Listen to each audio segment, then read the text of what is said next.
One-star reviews makes you pay attention. We have an inbuilt negativity bias where we pay much more attention to negative stimuli than we do positive stimuli, including negative reviews. But marketing likes to keep things high gloss and superficial and vainglorious and all that kind of stuff. So to see a brand lean right in and dial up the negative just to get your attention is absolutely unreal. The other thing about Mona is it's got a history of doing this as well. Like there's the old mythology of David Walsh used to use all the consumer ratings of all the artwork, and if anything became too popular, they'll take it out of the gallery because they didn't want it to be a popularist kind of gallery, which made it more popular. So, it's just superb. Well done. We do the same thing here. That's why we had to get rid of Russell. He was just too popular. Yeah. By the way, we have not got rid of Russell.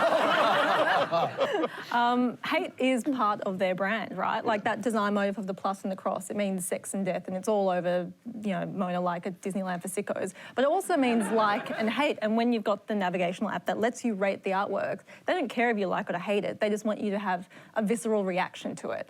And it actually, the ad works really well as a positioning statement. I think Mona's reached this saturation point where people hear that it's good and they, you know, decide to visit it on the back of their cheese tasting coach tour.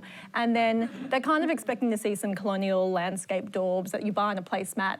And so this is maybe just telling them, hey, just do a little bit of research before you come. It might not be what you expect. I quite like the creative execution because part of going into Mona, part of the experience I think is really great, is watching everyone else react to the art. Like seeing them run around with their scarves and flap hats and they're kind of just like really disorientated, and then they say, oh, another penis. And seeing that in the ad is really quite delightful as well. Yeah. Mona has ultimately become Tasmania without the shackles of doing state tourism advertising. But you can't underestimate the power of FOMO. And it's Is that another museum? That's a valid question.